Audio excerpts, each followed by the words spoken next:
Hello, everyone. I've missed you so much. I'm so glad to be back doing You Need to Hear This. This is probably one of my favorite parts of every week is having conversation with people who I find to be incredibly interesting. And Kelly is going to join us. I'm so excited. Welcome. Hang with me. She's going to join us quickly. But I have taken a 2 week hiatus for probably reasons that are obvious. Life has been really exhausting, and I don't think I could have talked to anybody without being a complete blubbering mess. So I see Kelly on here, and she's going to ask to join. But I'm so excited to see all these people on here because she's incredible. So I'm in my comfy clothes. Like, I just feel like I'm gonna, like, she's a warm blanket. I'm just like ready for this. So I hope you are too. Hang with me.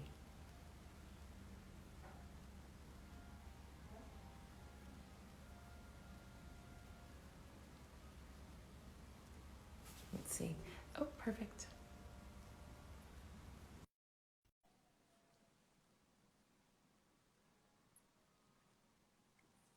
We're just waiting.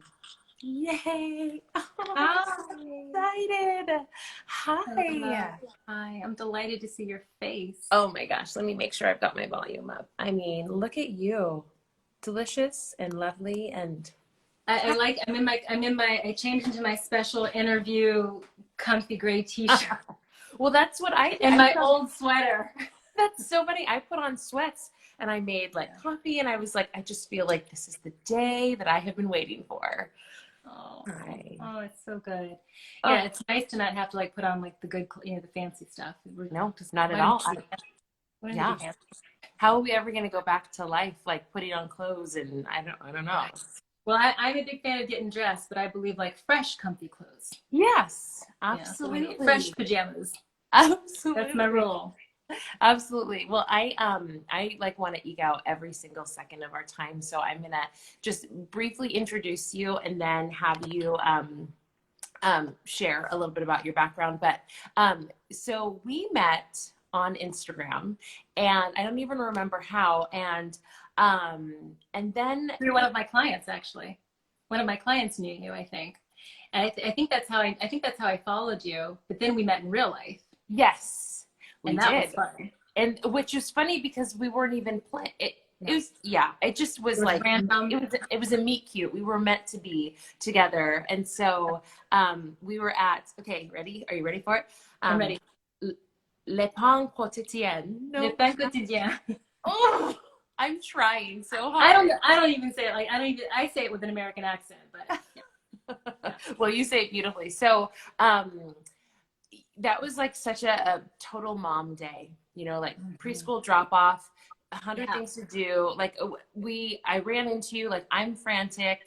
And I remember you were like, your present, just your countenance was like, and like the 10-15 minutes we got to hang out, I was like, wow, that was like a full body massage because you really have that like effect on someone to ground them. And then, you know, following you and following your work, you also have the ability to make women feel like, oh, your life is messy too. It's not like you don't ever experience these emotions, like you're on a higher plane. It's like, oh, no, no, no. These are techniques that are taught and learned and practiced and The committed. skill set. Yeah, you make a commitment to them, and and that's when you internalize them. So I just have just loved following you and your work. And so yes, so we got to meet in the DC area, and you are a DC native, right? Not really. I'm an army brat. Okay. So, I was born in Ohio. We moved like from since the time I was tiny. So I really lived, I mean, by the time I went to college, I'd lived in 50 houses. Mm, So we moved a lot. I was always the new girl with no friends yeah. because nobody wants to be friends with the new girl. Yeah. And my parents were divorced when I was a pretty young age. So I went back and forth with my dad sometimes, during the summers and that kind of thing. So I did a lot of shifting, Yeah. but I kind of say like DC native because my family lives there. Actually, my Right. mom and my dad both live in the area. So when I go like American home, that is where I go. Yeah. And when you say American home, tell everyone where you're living now. I live in Provence in France. I moved here a couple years ago from Paris. I was in Paris for a year, and before that I was in DC. And I Okay. live here because well, the short version, Yeah. because we don't have that much time. Although I want that story. Because I married a French man who actually now lives in the U.S. We've lived bicontinentally. We've had a bicontinental marriage for most of our time together. He lives back in DC for work. I live here raising our two small kids because I have three bonus kids who live in Paris. And when I had my son, who's 3 now, it was very important to me to be in the same country as them so that he would be able to come. Like, the idea was that he could come and visit and see everybody at one time. But we don't live in Paris anymore, but at least we're in the same country. Yeah. So I'll be here until at least my youngest bonus child, she's 15 now. So at least until she graduates. Oh my gosh, that's so beautiful. I mean, wow.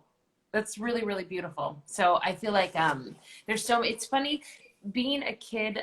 My parents never got divorced, but they were never married. So, but being a kid in the 80s, and do you remember like divorce was like the biggest deal? Like people getting divorced was so shocking. It was like a taboo word. It was things that people didn't talk about. And I remember watching, it was even Sesame Street and them explaining divorce and then that being really controversial and like how far we've come from the 80s. But it's interesting, like watching, just think, 30 years later, how we do, how you being a bonus mom, how we like just different ways. The families just look so different and how we honor the families that we've created, the families that our spouse has created before. Like, that's just really beautiful.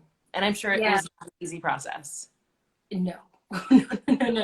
No, blended families are not always easy. I mean, I have the benefit of I really have great bonus kids. I mean, like I lucked out with them. They're incredible human beings and they have, a mom and a dad who love them. And so they're fantastic, but blended families aren't easy, for anybody, I think, especially when you're bicultural and you're bicontinental, and then it's like a cultural thing, and then you're not in the same country, the same time zone. So it can be a little bit rough. But I think we've done a phenomenal job. I think we've really done a great job. And my favorite thing is to see all the kids together. Because the little ones are obsessed with the big ones, and the big ones with the little ones. It's just really, really, it is such a gift. It's such a gift. And it makes like any little bit of discomfort or awkwardness, or it just makes it worth it, I think. Yeah, absolutely. So I'm really grateful. And I hope that I continue to have whatever it takes to be good at that, to help everybody feel cool. I'm really lucky because because both my parents remarried, I had great role models. My stepdad is really not my stepdad. He's just my dad. He's my father. So I don't really make a distinction there. But my bonus mom, my stepmom, she came along when I was 13. And so I was older. And she was a great role model for me without even, I think, knowing it. Like, how do you do this? How do you like step in and not be the parent, but also be like, an adult and not try to be just, buddy buddy. And anyway, we could have a whole IG live about that. Yeah, no, that's incredible. Another reason for people to follow you is because your vantage point is so varied. And I mean, we can talk about multiculturalism, we can talk about our heritage, we could talk about, your spouse's heritage. How do you blend those things? There's just so many layers and facets to your story that I think that, that's one of the reasons I think, everyone needs to follow you, because I think you have so much to say that really, and this is the benefit of a life well lived and living on earth for a few minutes, that you have experienced so much. And so I think that there's just that you can really speak to, even if you haven't walked in someone's shoes, I feel like your journey resonates with a lot of people. So that being said, I want to have you tell us about your journey, how you built this, and that this is Ritual Self-Care, which is your company, your business, probably your love. I don't want to say your first baby, but maybe it happened before maybe second baby. I mean, technically it did. It's interesting. It technically happened, but it didn't really come alive until after I was a mom. Okay. feeling. So tell us how did Kelly build this? Like tell me the story of like what Build you it. started and how you got here. Goodness, I'm still building. Okay, so it really starts when I was 9 because my brother Michael I have 3 incredible human beings as brothers. And one of them, Michael, was born at home by accident. And she just couldn't make it to the hospital. He just started coming out, as my mom was going through the front door. And I remember being like, what is happening here? Like somebody's screaming. And my mom she's very, even when she's under pain, like she's a very high pain threshold, she's calm, And so I was like, what's happening, And there was nobody else really there. And it was kind of traumatic, not in a terrible way, but I often define trauma as like the period at which there's a before and an after. So like there was a before that, and then after that, I was like obsessed with birth. I wanted to know what was happening. I wanted to know what was this baby thing. How did it come out? What was going on with this? Why was she afraid? Why did you have to be at the hospital? Why couldn't you do this at home? And I had all these questions. And so I started reading, I read the first edition of What to Expect, like cover to cover. How old? I don't really, it's not my favorite book, but at the time, I just grabbed whatever I could. And I started learning about this birth and mothers. And I had this natural pull towards babies and helping other mothers. My first job, when I was 10, I started babysitting for the neighborhood and created kind of like a little business. And it was always really important to me. And as a military kid too, you had spouses always going TDY or tour duty, or like they would leave for a while and you wouldn't always know when they're coming back. And community was important. And so I remember helping a lot of the moms on the base, like going and staying with them and babysitting for them. And it just felt like the natural thing to do. And then somewhere along the line, I got the idea that wasn't like a real job because I liked it. Like it didn't really occur to me this was actual. So I was like, well, what is my job going to be? And I knew like I had to have something that would help me be independent and would help me be financially secure and all these kind of things that we're told, And I decided to be a lawyer because I was good at writing and I was, so I thought, okay, I can be a lawyer. I liked medicine also, but that's a whole nother sidetrack as to how I didn't go into medicine. But I thought I'd do this lawyer thing. And so I went to college and I ended up studying psychology, human attachment, mother-child interaction. And I'm like, this is just fun. It's just fun, but I'm going to go to law school. Huh. And so I studied, a little bit of neurophysiology and anatomy and all of these things that really helped me understand how humans develop. And then I went to law school. And then I became a lawyer. I became a corporate lawyer, a business lawyer. I went to work for I went to work for a private firm in DC and then ended up going to New York after that and practicing there. And what was interesting about that is that I kind of just forgot about the other stuff. It was like, this is my life now. Yeah. And I knew within about a year of doing it that I thought like I just wasn't good at it. And then after the first year, I was like, I think I just don't like this. In fact, like I'm just not sure that this is really what I want to do. But I stayed with it for quite some time, and I actually stayed with it longer, I think, than I could have because I really liked the people I worked with. And I was kind of confused about like liking the people so much that I should actually stay in the gig. But regardless, I stayed in the gig for a while. It took me a couple years to figure out what I wanted to do after that. And I eventually shifted over to public service. I went into in-house with an international human rights organization. And then I traveled for a year. And the funny thing about that last year was that it was during the time with the recession that was happening. And there was really not much, there was no corporate work. Nobody was doing like joint ventures. Nobody was doing deals. And so I had this free time on my hands and I got this message. I remember like it was yesterday. I was sitting in my office and this message popped up from my yoga studio saying like, do you want to do yoga training? And I was like, why not? Why not? Why would I just do that for a month? Like I'm not really that busy. I can, do it I can keep my BlackBerry on my yoga mat and get back on the BlackBerry. And so I got permission from my bosses to go and do this yoga training during the day, convincing that I could do the work at night. And that's what I did for a month. And of course, I loved it. It's game changing. But I still did it with the idea that I would only do it because I could never make it to class on time because I was usually so busy. I was at the office. Right. I didn't think I wasn't going to be like a yoga teacher. That's crazy. So I did that, and then I did another training. I did kids training, yoga training. I did a prenatal, postnatal yoga training. Kept doing all these Going trainings. back. I did a childbirth education doula training. I started doulaing. I started helping deliver, helping assisting moms with birth while I was lawyering. Oh my gosh, I didn't realize because it that. was fun. Yeah. Like I'm still not making the connection. Yeah, the Like why. this is not linear. I'm like doing all this. Yeah. And then I went and traveled for a year. I taught, I did some yoga. I did go to a birthing center. I did some really cool stuff for a year on my own, traveling the world. And when I came back to the US, the economy was still terrible. And I sat at my parents' kitchen table for a day. And I looked at jobs. I don't even remember the website. And I was like, and I can't do this. So what do I do? I guess I could teach yoga. Like, I guess I could do that as a temporary thing. Yeah. For a little while until I figure out a real job.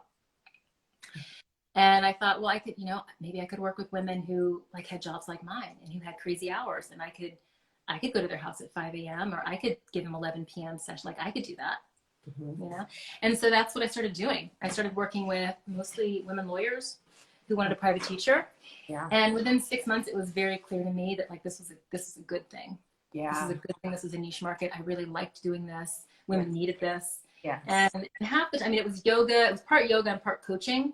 Yeah. But I developed a prenatal niche. I kept helping. I kept doing doula work as a niche. Also thinking like this is just fun. And then after I had my daughter, about 6 years into that, I think, after I had my daughter, and having had this private yoga business, this successful private yoga business in DC for a number of years, I had my daughter. I took about 6 months off. I got really effing bored. Like I wasn't bored with her, but I was just like, something is missing. Like there's something else I need. And I wrote a book in like 3 days.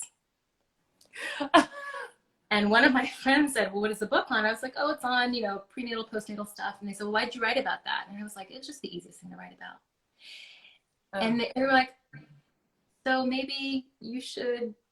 And it was that moment where I was like, maybe I should do that. Like, maybe I should work with moms. I don't even know. Like, I've had sign after sign after sign after sign after sign.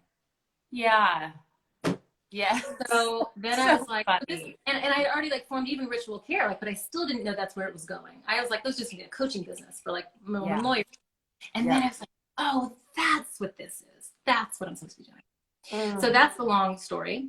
That is how I kind of found my way back to early motherhood, postpartum work. And now I do more early motherhood. I still love birth and postpartum work, but I would say most of my clients and most of my customers tend to have kids that are a little bit older, but I still love that like postpartum to pre-K niche, even though the stuff that I teach really applies to all mothers have kids all ages, women who don't have kids.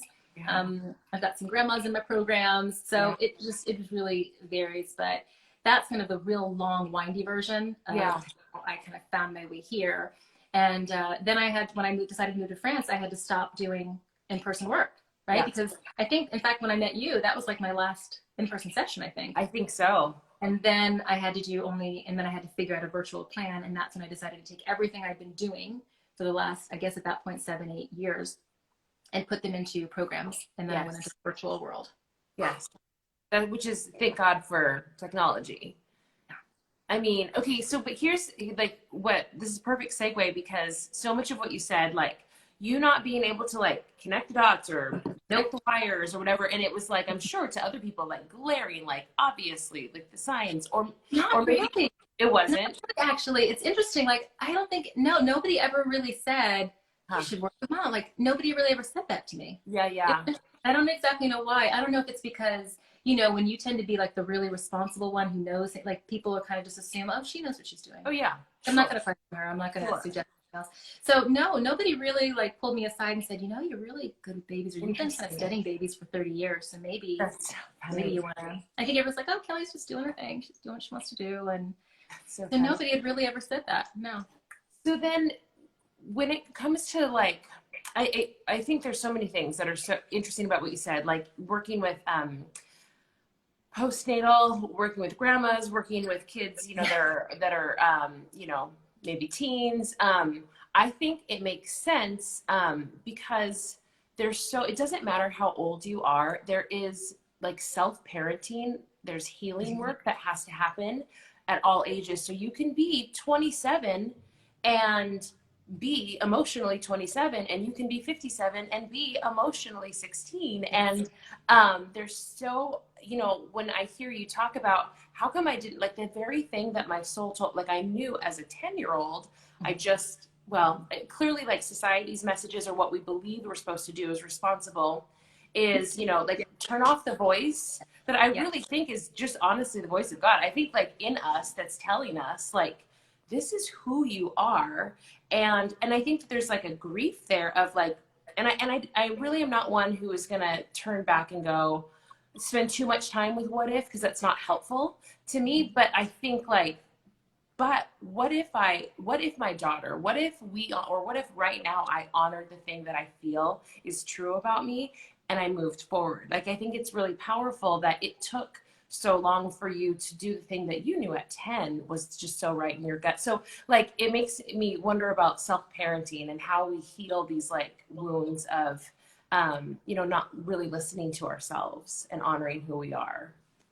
Well, I think it's interesting. For me, it doesn't really feel so much like I wasn't listening to myself as much as I was supposed to be taken the long way.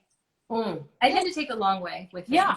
I don't do like point A to point B very well. I need like B, C, D, I don't know. Maybe that's like the interesting way. I don't know. But it wasn't like I knew at 9, I want to do this. And I kept telling myself, no, but you're supposed to be a lawyer. No, but you're I really didn't really even know what the job was. I didn't know what a doula was. I didn't think about that. And even when I wanted to go into medicine, I wanted to do sports medicine. I didn't want to do like, I didn't want to be an OBGYN. So I think for me, I didn't really know what the job was. Maybe if I had seen somebody doing this work, but I don't know. I mean, self-care coach, like educator, like nobody's doing that work. I mean, this is something that I had to make up. I had to take a billion different certifications and degrees and disciplines to an experience, over how many years to fuse this career together. So it wasn't like I saw something and said, I want to do that, but I'm afraid, or I'm not really listening to my voice. I think that I actually have really listened to that intuitive voice, but it's taken me on this really windy path. And the way that I really like to look at it is that even though it doesn't always seem like the most efficient path, for my soul, it might have been. You know what I mean? Like, would I have had the successful yoga business if I hadn't been a lawyer and had lawyer clients and had that kind of street credibility in a way? Would I have had the same kind of experience teaching, or would I have had the entrepreneurial spirit if I hadn't done the year of travel for myself? Would I have even traveled if I hadn't been a lawyer? Like, I don't know. I don't know. And so I think it's really important to look at our past and not think that they're mistakes, because that's wasted energy. Right? But to look at it and learn from it and say, where do I want to go from this now? But if we spend so much time saying, oh, I just could have done this so much quicker, then I think that takes you kind of in a downward spiral, when the goal is to always try to be getting into kind of upward. You know what I mean? And connecting with that flow of energy. So you don't have like, you don't hold regrets. Like, you don't look at anything in the past. And so when people, because I think that's also a part of, like just the grief process in life. I think people don't know, myself included, with what to do with the really sad or hard or traumatic or mistakes. Like, it's very easy to sort of like labor in regrets. So what do you teach, women to do? Like, I love what you just said. I mean, I might not have been, the journey was windy, and I might not have been this if I hadn't been this. So how do you process that with people? Can you give me an example? Yeah. So I think that, like, life is like trauma. Like, we are experiencing times of trauma, and people are making, I think, any moment in time, you're making the best decisions you can with what you have. But then we look back in hindsight and we think, I shouldn't have taken that path. I shouldn't have done this. And so like when you're coaching women and they're sharing their life story with you and you hear regret, how do you, like, how do you reframe it for them? How do you, like, what's the language that you try to build into women so that they're not looking back going, I just regret that so much. That they can, like, they're taking ownership of their choices, because that brought them to where they are now. Kind of really like in your story. I mean, I think you really articulated that very well. Does that make sense? Yeah, you know, I really think it depends on whatever the story is. Yeah. But I think when a woman is looking at her story and trying to make peace with it in a way, she has to understand that A, she's not the only player in the equation. Hmm. That there may have been other forces that were, you know, there may have been other people, there may have been other reasons, other intentions that were behind whatever she did. I think that we have to remember that um, we tend to always do the best we can in the moment. Mm-hmm. Even if it doesn't seem like that, Mm-hmm. usually what we do in the moment actually is the best we can do with the information that we have. Mm-hmm. So it's easier to kind of look behind and say, oh, I should have done that thing. But at the time, maybe you didn't know that you should have done that thing. Mm-hmm. Or maybe at the time, even if you kind of knew that little voice, you hadn't developed the muscle to trust that yet. And now you can. And because you didn't do the thing before, now you're going to remember to do it every time in the future. And guess what? The times in the future are going to be a lot more important than that time in the past. Mm-hmm. You know, so I try to take that perspective of not spending the energy again so much on regret, because regret's really, it's kind of like guilt. Like it's only valuable as an emotion when it's a learning tool. And when you decide that I want to do something differently, it's not so valuable as a place to live in, to waddle in. And that's what I say about fear. You know, like it's okay to dip in there. It's okay to visit that place, but you don't have to live there. You know, and it's a way to really honor what you're feeling, because I'm all about like all feelings allowed. That's actually the mantra in my house. My kids know it. All feelings allowed. Yeah. But do I want to live there? Yeah. And that's really where our choice comes in. Yeah. You see? And that takes practice. That takes practice. It takes care. It takes really understanding what self-care is. Yeah. And having rituals that help you come back to center when you start to fall off, because we all fall off. Yeah. Yeah. That's really beautiful. That's really beautiful and powerful. And you say ritual, which leads me to my next question of, okay, ritual self-care. So I have two questions for you. One, I read a blog post where you talked about the word self-care and your thoughts. I think the blog post was titled "Why I Don't Like the term self-care." So I have to use it, but yeah, it's not my favorite term. No. That's my first question. And then the second question is, talk to me about the ritual. Like what rituals in self-care are non-negotiable to you? What does that look like for Kelly? Okay, hold those questions, because I'm going to ask you again, because I'm going to forget, because I want to go back to the last question. I just thought of something. Yeah. As you were saying, I was thinking of something. The other thing that I try to do, because you were asking me how I reframe things for moms, I also try to help moms know from a very basic brain science perspective, from a very basic neurophysiological perspective, what often happens when we don't do something, when we don't make a decision, when we're paralyzed from making the decision that we know we're supposed to do. Sometimes it happens because of what our nervous system is telling us. And this is something that a lot of moms don't think about. We think, well, I wasn't powerful enough to do it, or I wasn't strong enough to do it, or I didn't have whatever it took to do it. But sometimes that's because the fear that we're looking at that's preventing us from doing the thing is actually telling our nervous system that we're in danger. And when that happens, your nervous system's always trying to protect you. It's always trying to help you survive. Yeah. So I won't go too deep into this because it gets too geeky, but the very basic understanding is that there are two branches of your autonomic or your automatic nervous system. And one's the sympathetic and one's the parasympathetic. And the sympathetic system is responsible for your fight or fight behavior when you're under stress, right? So we all know I want to fight the thing or I want to flee the thing. Right? And in COVID, for example, we can't fight it really. And you can't really run away from it because everybody's like, keep your ass at home. Yeah. So what often happens is that your nervous system, if it can't do any of those things, then it goes into part of the parasympathetic. And this is a little confusing because we tend to think of the parasympathetic as like rest and digest. And it's the happy system and it's the one that calms us down. And that's true. It can calm you down, but it can also calm you down so much that you're paralyzed. Yeah. And then it's a stress response. Yeah. As opposed to the one that's kind of bringing you back to center. You see what I'm saying? Yes. So sometimes when we don't do when we, oh, why didn't I do that thing? Or why didn't I choose that career? There may have been something going on in your system, and it could be trauma-based. It could be from something that somebody said to you, or some experience that happened to you, or something that you saw happen to somebody else. And I don't want that happening to me in my family. And then if you're not, kind of fighting it or running away from it, you might go into that state of paralysis because that's what your nervous system actually sends you to in order to help you survive because it thinks that's what you need. Yeah. So there's always this biological component too. I like to use a lot of intuitive woo-woo healing and a blend of that with brain science, because you really need, both can kind of explain the same thing. So I explain that to moms when they're trying to figure out their decision making, because it helps them to understand a little bit about why we don't always act, or why we might freeze under stress. You know, like when your kids are completely stressing you out and you're like, I'm just going into mode, like I'm just going into this mode. Yeah. Because your nervous system is like, you need to conserve energy. Let's just put on the right. So that's the other thing I was thinking of regret. Now, with regard to ritual care, what my favorite rituals were, was that it? And why I don't like self-care? So first, tell me why you don't like I don't like the term self-care. Yeah. Okay. I mean, I don't care for the term self-care. I have to use it because of SEO and because it's what moms identify with, but I don't like it because it's really become so cliche. It's become so overused. It's not something that we really understand.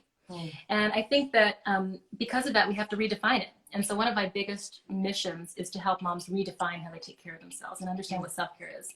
Because what I tend to get is a mom who says, oh, well, yeah, I need to take care of myself. And they have this idea of it being a bubble bath. You know, I need time to do this, and I don't, you know, I need to exercise. And it's like, well, that's part of it. But care is so much bigger. It's so much bigger than that. And that's what I really want moms to understand, is that you can take care of yourself in so many other ways that look so different than what you have been taught and trained and sold by the industry. Right. You know, you don't have to buy like a face cream. Right. You don't have to. Right. You know, there are so many other ways to do it. You know, self-care, true self-care is really something that can be something that you do. It can be something that you say. It can be something that you think. It's all of these different things. It's a triad.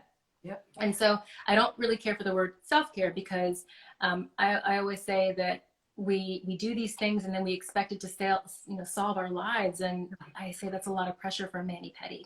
Like, we got to get bigger than that. You know, we really think bigger.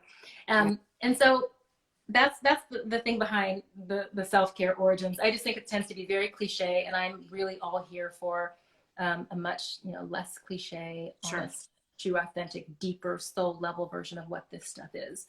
Because it's life-changing stuff. And when we hear the word self-care and we're like, yeah, self-care, and then we don't do it, or we say it's fake or it doesn't work, then we miss out. Yeah. All self-care is really the relationship that you have with yourself. Right. You know, and I think once you understand that you are worth that time of just getting to know who you are. Yeah. Sometimes I make the marriage analogy or long-term partnership analogy of, if you meet somebody at like a coffee shop before COVID and you don't talk to them for like 10 minutes, and then it's like, oh, I'm gonna get married. Like you might have another coffee, and then you might have like a date, or you might have like a date that runs really, really, really, really long. You ever have one of those? Like, now we've talked for 7 hours. Yeah. You have those kinds, right? And you have that phase because you are falling in love with them. And my biggest goal in my work is to help women fall in love with themselves. Yes. By spending that little time and that more, and then being like, oh, that's who I am? Yeah. I want all of the moms that I work with to see themselves like I see them. Yeah. And that's hard to do when it's you. Yeah, absolutely. Absolutely. Well, I love that I want to reemphasize this, because there is nothing wrong with taking a yoga class or going to run or, doing a deep, whatever conditioning mask. I do all of it. It's all fine. All of it. Yeah. I do. And I don't know when I got the difference. And I see what you're saying about self-care feeling cliche, because you'll see a lot of people post self-care isn't selfish, and you see that all the time, and that drives me crazy. I don't know why it irks me just to see that, but I'm like, it's like the oxygen mask. That's the one that gets under my skin. I'm like, oh yes. And so I think one of the first things that I did when I realized what self-care was, it was box breathing, and I would do it at night.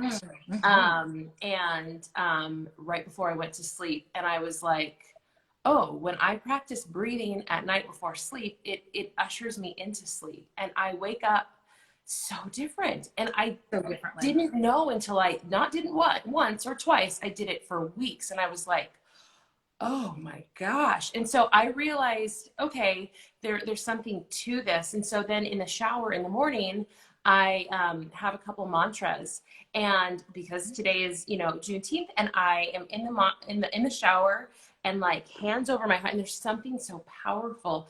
hands over my heart. And then for me, everything is in my gut. I mean, I've got so many gut issues for decades. So I'll move from my heart to my gut, and there's just a connection there. And I'm not even sure, I haven't got to what it is, but I can feel this ache, like this ache in my heart, and then it moves to my gut, and I put my hands on my body and I say these things. And today it was, I am committed to my freedom. I am committed to my freedom. I let my sadness go in peace. I let my fear go in peace. Like, I see you, I acknowledge you, but you can go today.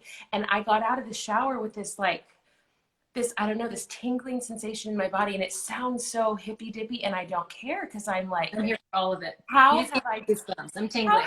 how have I denied this for so long? This truth that, like, I need it to not be something that I type on Instagram for a post, Right. but I need it to be something that is actively healing me. And so what I've realized self-care is, oh, I thought of you this morning too.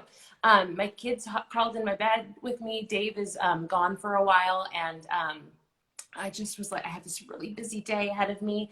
And I was like, 10 minutes. I'm going to, I even set a clock. I just wanted 10 minutes where I thought of nothing else and just held my children and just thought, I am so grateful for your life. And I just spoke words to them. And I was like, this is what self-care is, because this has legs. This will last. It's not just like the mask that I wash off and then I'm back. It has some healing effects. And I didn't know that until recently. Yeah. So that is what I love how you described it. I don't want people to miss that point, because it's so powerful. But then it goes to ritual, and I want to know more about what that looks like. Well, it actually really, it segues into that really in a really lovely way, because it doesn't mean the face mask can't be spiritual. It can't, Right. those things can be an experience too. Yeah. The way that I describe care rituals is that because that's what I call them care rituals, that they're just healthy habits done consciously. Yeah.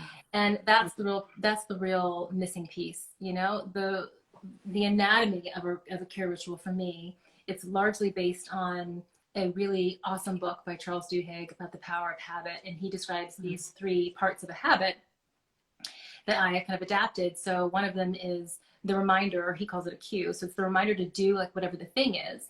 And then it's the ritual, or whatever the behavior is, or the habit. And then he goes to the reward, which is really important in order for your brain to bookmark that it's a really good thing, and that you have all the happy chemicals in your brain saying, do this again. So for him, he has those 3 parts: a cue, the behavior, and the reward. So I call it a reminder, a ritual, consciousness, and then the reward. Because you need the consciousness element. You can have a habit like smoking or eating chocolate or something, and it's habitual, but it's not necessarily conscious. Yeah. And so what you're talking about is like you're in the shower, and I can go in the shower and put my hands on my heart and just breathe. And it's nice. But without the element of consciousness, it doesn't really get in me. That's what you want, that element when you're doing some kind of a ritual. That's what makes it more sacred. That's what makes the experience something that's just, it kind of elevates it to something completely different. Yeah, that's so good. So tell me, how can well, before actually I'm gonna put that question on the shelf. I was, going through your group, and by the way, you have a group on Facebook, and I want to get the name right. A new group. Yeah, a brand new group called Ritual Care. Ritual Care. And can anyone join it? Yeah, any mom. Okay. And so she does lives and teaching. There's just great community there. It's so powerful. And so I was reading through it last night, and so one theme I saw is just like judgment, mom guilt, mom judgment. Like, I know. I am really struggling because, Dave is gone.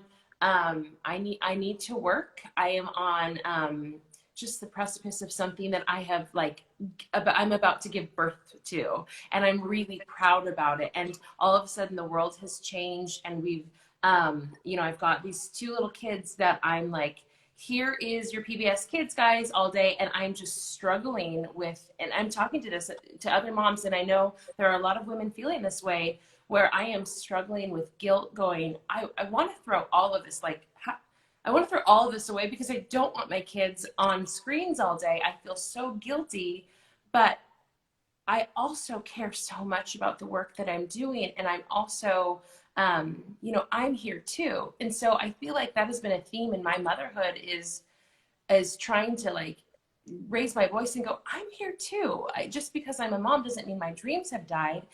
And I don't know if I got, no one ever instructed me on how to be a mom and how to be me and have desires for a career and for that. So I know that And they don't teach that at school.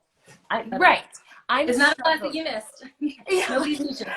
Good. Phew. I was afraid I was gone that day. So like, I know I'm one of every mom that's going, okay, because of COVID, because my kids, how do we do this? And how do we, I mean, this is mom guilt next level. I mean, you have it the day you give birth, it just appears out of nowhere. And you're like, wait, why do I feel guilty? I didn't do anything wrong. And I hate guilt, but I mean, it's on warp speed right now for a lot of people. So how are you talking to your community about mom guilt? Well, let's see. Where do I begin with guilt? A lot of moms do feel it, but it's interesting. If I work individually with clients, I can usually trace it back to something. Guilt's often something that's learned. It's often a learned behavior. It usually happens when you think you've done something wrong, and when you're worrying. And so something that sometimes it's what you've actually sensed from somebody else, you know, what you've sensed from a mom growing up or that kind of thing, or what society's kind of told you, like, now you're a mom, so you should be only doing this. Yeah. You know, so for me, guilt for moms often comes from the societal idea that we need to be martyrs as mothers, which I am fighting tooth and nail.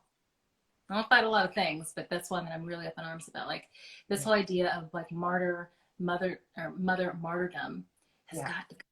Yeah. You know, and that's one of the reasons why I did this group, is because we're not doing that here. We're just not going to do it. You know, it's a conscious choice to say that's not how I want to live, and now how do I actually want to? How can I do it differently? You don't even have to know. You just have to be open to the fact that like you could do it differently, and that you may be able to have a life that doesn't have guilt in it. And I think also I try to explain a little bit more about, you know, kind of like what we were saying before about regret, like guilt, a kind of a useless thing unless it's there to show you something that you want to do differently. So you can dissect it almost in that way. Like, is it actually showing me that I want to take my kids off of the screens? It's a conscious decision. It's a conscious choice. Do I want to take them off the screens, or is what I'm doing actually worth what they're doing? So we can talk about just the guilt thing. I mean, in self-care, you know, do I feel guilty about taking care of myself? I think personally, my perspective is you shouldn't be guilty about taking care of yourself. If you do not take care of yourself, I think I'd be guilty about that. Yeah. You know, Wow. I think that's selfish. I think it's selfish when you don't take care of yourself, personally, because it does such a disservice for you. It does such a disservice for anyone who's around you, because they do not get the highest version of who you are. And that's what we need. Like, that's what everybody needs. You know how you walk into a room with somebody who's just like, and then you walk into a room with somebody who's not even like positive party Susie Sunshine, but just, you know, there's such a difference. And like, don't you want to be that for the people around you, for your little people? Yes. So when mom says, oh, I feel really guilty or selfish, you know, when I take care of myself, it's like, no, the opposite. You not doing this is actually the thing that I would say is guilt. It will produce more guilt in you. I tend to say that self-care is not the cause of your guilt, it's the cure for it. Oh my God. It's actually the way, because you're starting to really learn who you are, and then once you do that, you gain more self-worth, you gain more self-confidence, and then the guilt kind of, it dissipates. You know, it happens when we don't necessarily feel worthy. And so a big part of my job is like, how do we feel really worthy from taking up space? How do we feel worthy using our voice? How do we say, like, I'm here too? You know, one of the reasons I created this group is because I say, and I feel it sometimes as a mom, like, is somebody going to listen to me? I want somebody to hear what I have to say. You have things to say, you know? So, you know, for moms who are dealing with guilt, I also, those are a couple of my thoughts. And then I also really love to teach. This is probably, if I had to pick one thing that I teach, it's this idea of polarity and of contrast. And if I could just get more moms to understand this idea of contrast, I think we'd all be we'd all feel a lot more peaceful. Because one of my favorite teachers says that you can't, what did she say? You can't hit the pause button on happy, I think. And that, you know, so much of us think, that's why we think that work-life balance is bullshit. We don't really think it's bullshit. Like, we just think that work-life balance means happy, and it doesn't. You know, it means like that it's actually an equilibrium. And so what I try to get moms to understand is that there's an equilibrium. So if you've got kids on screen time, to bring it like home and make it practical, if you've got kids who are on screens all the time, 7 days a week for, you know, a year, that seems a little out of balance. Yeah. If you've got a project that the divine is giving you and that you need to get out, and your kids are on screens for 3 days and you get it out and you write the thing, and who cares? Stop. Okay? I'm like, stop. Okay. Where am I? You know, like, Ah, I mean, yeah. come on. I've read all the studies.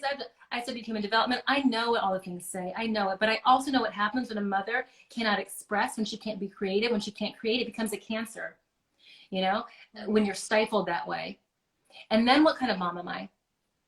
It's almost like when I work with a postpartum mom who has a lot of trouble breastfeeding and has a ton of guilt about the breast. I can't breastfeed. I can't. And works herself up so much so that then she's not even doing the other stuff because she can't get there. And it's like, we have other options here. We can do other things. It doesn't have to look this way. Yeah. You don't have to breastfeed a certain way. You don't have to be a mom a certain way. You don't have to give birth a certain way. Like, it's all good. We can work with all of those things. When you give yourself permission to just be where you are and to say, this is what I'm dealing with, you know, and this is a choice that I really want to make. And is it providing some kind of equilibrium? Is there a little bit of balance here? You know, I think if we all know that it's not always going to be happy, or it's not always going to be healthy, or it's not always going to be good, then we can expect the sadness or the illness or the bad. Like, we can start to find a little bit more of a balance there. And that's what it's kind of about, is can I just do this a little bit and know that it's not always going to be like that. Yeah. And the good news is that when it's low, you know it's got to go back up, because that's kind of the nature of the universe. That's the law, is that we're always looking for this equilibrium. Yeah. And even internally in our body, biologically, we're always looking for that. Yeah. That's kind of cases. I was today old when someone when I learned this. When someone told me it is selfish to not take care of yourself. Yes. Today is my rebirth. Ironically, on Juneteenth. Like, wow. Free. Didn't you manifested it? Didn't you say in the shower? I said I'm not free. By accident, girl. By accident. Holy, oh my gosh. I mean, I am like trying not to weep here, but I'm going to. All feelings allowed. That is so powerful. So like, what are women asking you? Is there anything different in like the time of COVID? Because everyone I've had on in the last couple of months is sort of, an expert in whatever their field is. And we've sort of at some point talked about in the time of COVID. Is there anything different about this moment and that you're seeing with, the women you're coaching? Has COVID brought out new issues in women? Or is it, the same, last year as it is today's things that you just see in mothers? Different. It's different. It has to be different. It's different, not for everybody, but I would say it's different for my coaching clients because I try not to let them be asleep in their lives. So I let them notice what they're feeling. It's not comfortable. I'm writing that down, but I got my notepad. Hold on. Okay, not to be asleep in your life. Okay, keep going. That's what your care is supposed to be doing. I say I have a core care. It's a self-care school online, and I say there that like your self-care is it's stuff that's supposed to feel good, or that's just good for you. Like, feels good until it doesn't. Like, there's always, it's not always going to feel great. And so a lot of the moms that I work with or that I'm hearing from are taking care of themselves, but it looks a little bit different because they're going through a lot. Yeah. I mean, and they have to, because if you're like a feeling human person and you say, oh my gosh, this has been so much in me, this is wearing me out. Why is this wearing me out? Because you're human. Yeah. Because your nervous system is working, in fact. That's a good thing. Yeah. Anybody who's just like, oh, I know this is pandemic and I'm just above all this. You have to feel it. Yeah. And I've been able, because of my practice and because I've been doing this a long time, I can stay pretty level. I've rolled with the punches. It hasn't been incredibly hard for me, shall I say, but it's been intense. Yeah. Yeah, intense. So that's the thing. Like, can you be with that intensity? Yeah. And know that it's not going to last forever? Yeah. That's one thing we've been working on a lot, but it's really intense. Yes. And it's magnified. So for some of them, I would say for some moms, it's intense in a way that's not so great because it feels like the walls are kind of closing in on them. Yeah. Especially if they really depend on their childcare, if they have work and they're trying to figure it out, or if they have a guilt thing. Yeah. And so we work on sort of expanding and the definition of what's okay, Yeah. and knowing that we're supposed to adapt. You know, your care practice, in fact, one of the things that I teach is that when you have a self-care, it has got to evolve. It has to evolve. Like it's not going to look the same as it did before you had a child, for example. You know, I use this basic analogy of like, if you were running 5 or 10 miles before, maybe you're not doing that now. That is not what you're supposed to be doing now. And just kind of giving women permission to be like, oh, I don't have to, oh. Or if I ran the 5 miles and it doesn't feel good, then you feel kind of guilty about that. No. It's supposed to be different. It's supposed to evolve. It's supposed to change with your life. And it's the same thing when a pandemic comes in and hits you, you know, slaps you upside the head, and, you know, your care is supposed to change. It's not going to look the same way that it did before. It has to, a lot of moms go into survival mode. On the flip side, there are also moms who are loving like this time. Yeah. You know, who get to kind of have juicier moments with their kids. And I ran an unchallenge, something called the Shimmers Unchallenge last month. And I ran it in my Facebook group. It was when we opened the group, actually. And it was about finding the beauty and the real light during this time. Because I started to notice these moments, because it was intense. And I started to notice these moments that were good. They were like really juicy and wonderful. And I thought, I wonder if I could find more of these. And then I was like, well, if I can find them, maybe I can help other moms find them too, because we need something. We've got to balance out this crazy with, you know, something that's wonderful, you know. I think of it kind of like lemonade. I use analogies, like a million analogies a minute. I think of it like lemonade. If you have too much lemon, then you need to add like sugar and water. You have to kind of balance it out. And so I did this challenge, this unchallenge, where you got to bring in the beautiful things in your day. And there were things like I got to make pancakes with my kid on a Tuesday. Or we got to lay in bed for 10 minutes and hold them. And we couldn't have done that if I was rushing out to school. Or one mom was like, I got to actually potty train. You would not think that'd be a shimmer, but it was for her, because it was like, I actually could be home and I didn't have to rush to the office. So it just depends on who you are, you know. But yeah, I would say that the time is definitely intense for everyone, and how you react to it and how you deal with it. For me, the one thread that I've seen is that it is heavily dependent. I would say almost that there's an absolute relationship with how you've managed this with how you take care of yourself. Yes. I think that the two are so intertwined.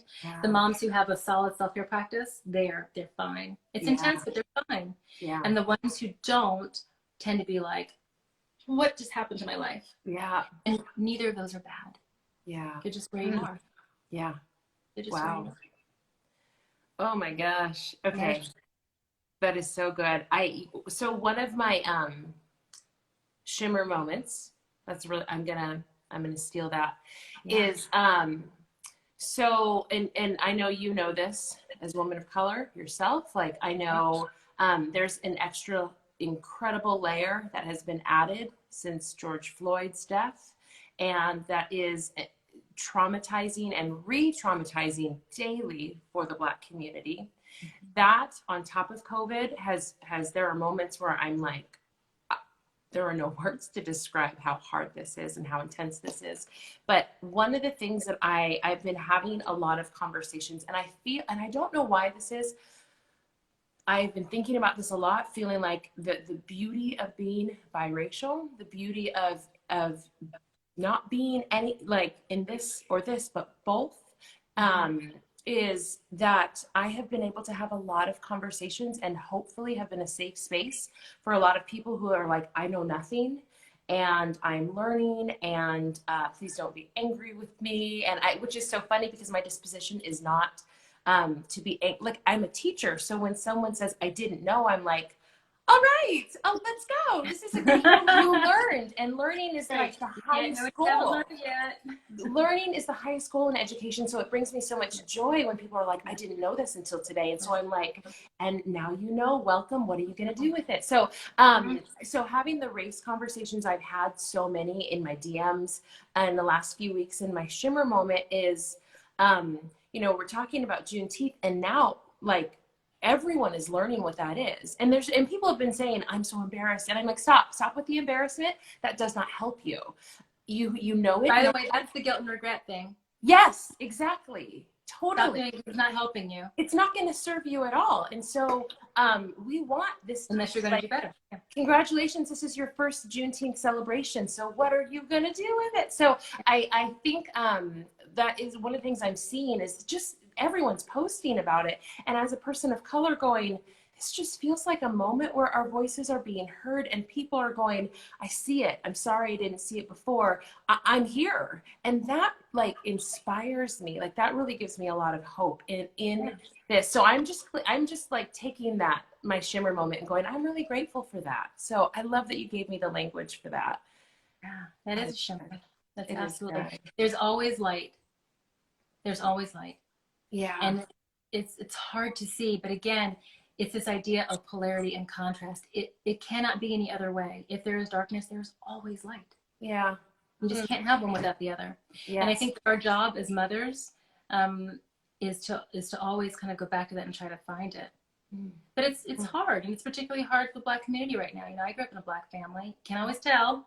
I look a little different, but I did. And these, you know, we grew up having these conversations on, you know, the table and with parents, and it can be a hard time. Yeah. But I think that it's made easier in a way. Easier is the right word, but it's not. It may not feel quite as brutal when you have more of an inner knowing that you're not alone in it. Yeah. That you can get through it, that you have family around to help and support you, that other people understand. Yeah. And I think it really helps when you have this idea of there is light somewhere. There is light. You just don't know where it is. Yeah. I mean, it's this idea of hope. You know, it's why, like, you know, that I Have a Dream was such a incredible speech that people love to cling to, because it was about light. Yeah. Any great speech actually has to be about light. It can't be about darkness, because nobody listens. Yeah. Right. And to go really high level, like real woo-woo on you, the reason nobody listens is because the truth is the light, really. And so unless we like talk about that and we connect with it, it's like the truth inside our bodies know, oh, that's not really the truth, so I don't want to listen to that. Does that make sense? Yes. So we like the light because we're attracted to it. It's like, oh, that's the truth. I hear that in there. Yes. Even when we don't really see it on the physical plane, you know.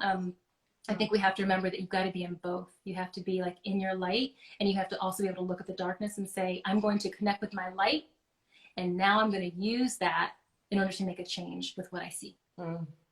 That's the place it has to come from. But it's not one or the other. Like I did a post recently about like, let's stop being all love and light here, because that is just where you begin. You connect there, and then you go out and you do the work. Yep. I saw that. But if you don't connect with it, the work is so hard. Yeah. And it'll throw you off. It will knock you out, and you'll be under the bed for 3 weeks. Right. You have to have something to connect with. Right. You have to be able to go into the shower and hold your heart and say, I release all these other things, and I welcome the light when it's to come to me. Yeah. You have to have those rituals. Absolutely. The healthy habits unconsciously. Absolutely. I know our time is coming to a close, and I have 2 questions for you, but I just wanted we have 4 hours more of things to talk about. I know. It's so hard. I will say that one of the comments I have been receiving recently is that people, you know, I've had several, you know, white women message me and say, I'm struggling to feel joy. Now that I know what I know, it's so debilitating to me. I'm struggling like to celebrate my daughter's birthday. I'm struggling. And I'm like, wait, hold on. Like, let me give you an example. What was that? Why can't they celebrate their birthday? Because they're like, I feel so overwhelmed with sadness and grief, and I feel guilty having joy. And I'm like, well, okay, let me speak as a person of color telling you, who has known this, 40 years on this earth has like what you're just realizing I've known forever. And believe me, I have had so much joy. And you will not be helpful. You will not be an ally. You will not be helpful to the cause if you believe like in the martyrdom. Now I have to suffer because other people have suffered. Do that help? Not helping me. That's not helping anybody. Not helping the cause. No. Not helping the cops who killed Brown Taylor. Like, it's not helping. Exactly. I cannot believe it's going to cut me off. So I'm going to just ask you in this last minute, how can we connect with you? We've got 1 minute and 3 seconds. Ritualcare.com. Ritualcare.com is my website. You can connect with me there. You can find my Facebook group at ritualcare.com/community. But yeah, go on the website, grab some free stuff, and stay in touch with me there. And I've got a few programs if you want to check them out. They're also there too. But ritualcare.com is the best way. And you do one-on-one coaching? Is that right? I do. Coaching program at the self-care school, and I have an introductory workshop for just basic stuff. And the self-care school is new, isn't it? Is it not? Yeah. Well, it's actually, we just opened it again, but we closed it for about a year, so we just opened it again. Okay, you guys need to go follow her, find her. You are such a This is so beautiful, fun. you are such a gift to my life. Thank you so much. Okay, be You well, too. friends. Bye. Bye.